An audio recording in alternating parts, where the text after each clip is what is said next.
회장 재임 기간 동안 78개국에서 온 550명의 흠볼트 학자들이 과학연구 보조금을 받았습니다. 하이젠베르크는 죽기 직전에 회장직을 사임했습니다. 늙음하게 두 학생이 하이젠베르크에게 찾아와 자신들이 이론에 대한 의견을 물은 적이 있습니다. 그는 그들에게 그딴 쓰레기 이론을 집어치우라고 말했고 학생들은 낙심하여 돌아갔습니다. 바로 그 쓰레기 같은 이론은 힉스장에 관한 이론이었고 학생들의 이름은 힉스 이론을 제안한 제럴드 구롤릭 박사와 칼 헤이건 박사였습니다. 또한 생전에 쿼커에 대하여 회의적인 입장을 가졌던 것으로도 알려져 있는데 이는 생전에 양자역학에 회의적이었던 아인슈타인과 비슷합니다. 하이젠베르크는 1937년 4월 29일 엘리자베스 슈마허와 결혼한 후 1938년 1월에 이란성 쌍둥이 마리아와 볼프강이 태어났으며 이에 따라 볼프강 파울리는 하이젠베르크의 기본 입자물리학에서 쌍생성의 과정에 대한 단어인 쌍창조를 사용하여 하이젠베르크의 이란성 쌍둥이 아이들의 탄생을 축하했습니다. 하이젠베르크 부부는 이후 15년 동안 바바라, 크리스틴, 요헨, 마르틴, 베레나 등 5명의 자녀를 더 두었습니다. 하이젠베르크는 1976년 2월 1일 자택에서 신장암으로 사망했습니다.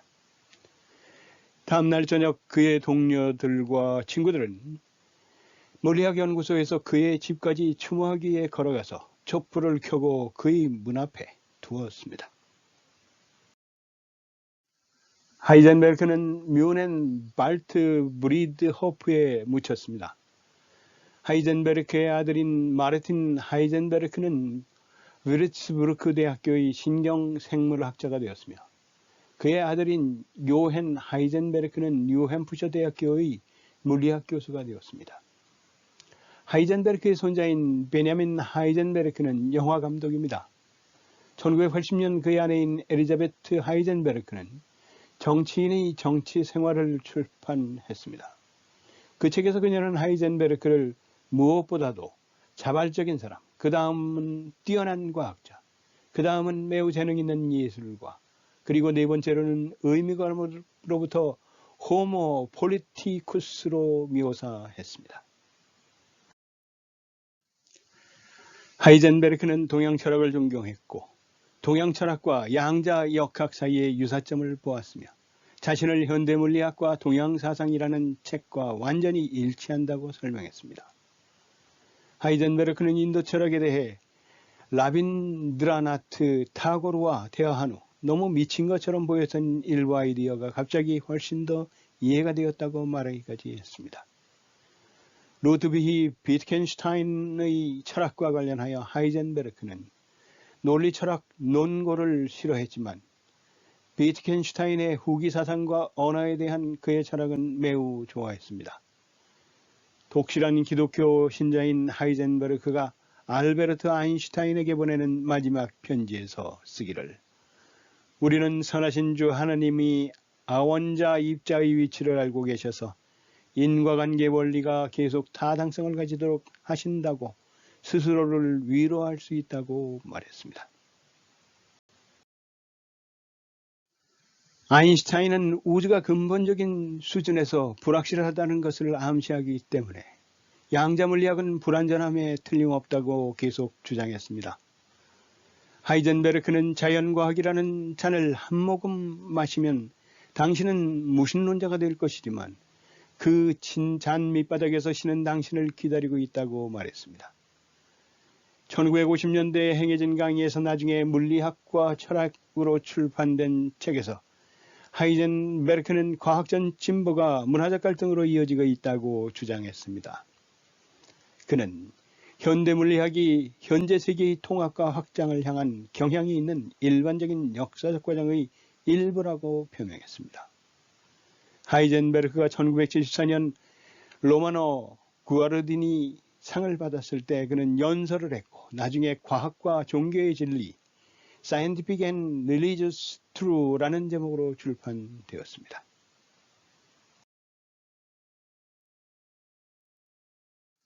그는 그 연설에서 다음과 같이 숙고했습니다. 과거의 역사에서 유명한 갈릴레오의 재판 이후로 과학적 진리는 세상의 종교적 해석과 조화될 수 없다고 반복해서 주장해 왔다. 나는 이제 과학적 진리가 그 자신의 분야에서 공격할 수 없다고 확신하지만 종교적 사고의 내용을 단순히 인류 의식의 시대에 뒤떨어진 단계 일부, 우리가 포기해야 할 부분으로 일축할 수 있다는 것을 결코 발견하지 못했다. 지금 따라서 나는 살아오면서 이 두 사고 영역의 관계에 대해 반복적으로 숙고하지 않을 수 없었다. 왜냐하면 그것들이 가리키는 것의 실제성을 결코 의심할 수 없었기 때문이다. 계속해서 부분과 전체의 내용을 살펴보겠습니다. The content of the part and the whole. 1969년에 하이젠베르크는 매스 마켓, 대중시장을 위해 자서전 부분과 전체를 독일에서 출판합니다. 하이젠베르크는 1966년 그의 공개 강의가 철학과 종교의 주제로 점차 바뀌면서 이 부분과 전체 프로젝트를 시작했습니다. 하이젠베르크는 출판을 위해 히르젤 베를라그와 존 와일리 앤 선즈에게 통일장 이론에 관한 교과서의 원고를 보냈습니다. 그가 출판사 중 한 사람에게 쓴 이 원고는 그의 자서전을 위한 준비 작업이었습니다. 그는 자서전을 구성하기를 정확한 과학의 목표, 두 번째 원자 물리학에서 언어의 문제, 세 번째 수학과 과학에서의 추상화, 네 번째 물질의 가분성 또는 칸트의 이율 배반, 다섯 번째 기본 대칭, 여섯 번째 과학과 종교 등으로 하였습니다. 이 부분과 전체라는 책은 그와 그의 지인이 여러 주제를 가지고 토론하는 방식으로 그의 생애를 망라하여 쓰여져 있습니다. 이 부분과 전체 책은 과학 외적으로 하이젠베르크의 사생활에 대해서도 자서전식으로 기술되어 있습니다. 또 이 자서전격인 이 부분과 전체에서는 양자역학에서 제기되는 온갖 철학적, 윤리적, 사회적, 정치적, 종교적 주제가 다루어집니다. 이 책은 하이젠베르크가 대학에 입학하기 전 18살 때부터 노년까지 회상하며 쓴 자서전이다 보니 여러 명의 기라상 같은 과학자들이 나오고 그 과학자들의 이론과 사상, 철학적 입장과 그 당시 시대인 20세기 초반의 독일과 유럽 및 미국의 정치 상황까지 상세하게 나옵니다. 따라서 이 책을 읽기 전에 2차 세계대전에 대한 역사적 상황과 양자역학에 대한 기초적인 정성적 내용 정도는 알고 있는 것이 좋으며 그렇지 않으면 읽기가 매우 어려운 책입니다. 또한 이 책은 대중적인 성공을 거두었지만 과학사가들에게는 너무 골칫거리 아픈 책으로 여겨졌습니다. 서문에서 하이젠베르크는 역사적 사건을 더 간결하게 만들기 위해 요약했다고 썼습니다. 출판 당시 파울 포르만은 과학저널에서 이제 합리적으로 재구성된 대화 형식의 부분과 전체라는 회고록이 있습니다. 이 책은 갈릴레오가 잘 알고 있는 대화는 그 자체로 가장 교활한 문학적 장치라서 활기차고 재미있고 특히 의견을 암시하는 데 적합하면서도 그에 대한 책임은 회피합니다 라고 평가했습니다. 과학 회고록은 거의 출간되지 않았지만 콘트라 로렌츠와 아돌프 포르트만은 광범위한 청중에게 학문을 전달하는 대중적인 책을 저서로 했습니다. 하이젠베르크는 이 자서전을 작성하며 뮌헨의 피페르 베르라그에서 출판했습니다. 하이젠베르크는 처음에 원자 물리학에 대한 대화라는 제목을 제안했지만 이 자서는 결국 부분과 전체라는 제목으로 출판되었습니다. 1971년 초 영어 번역은 물리학 및 그 너머 Physics and Beyond 만남과 대화라는 제목으로 출판되었습니다. 그 몇 년 동안 다른 언어로 출판되었습니다. 그러나 이 책만으로는 하이젠베르크의 삶을 모두 알기는 부족합니다.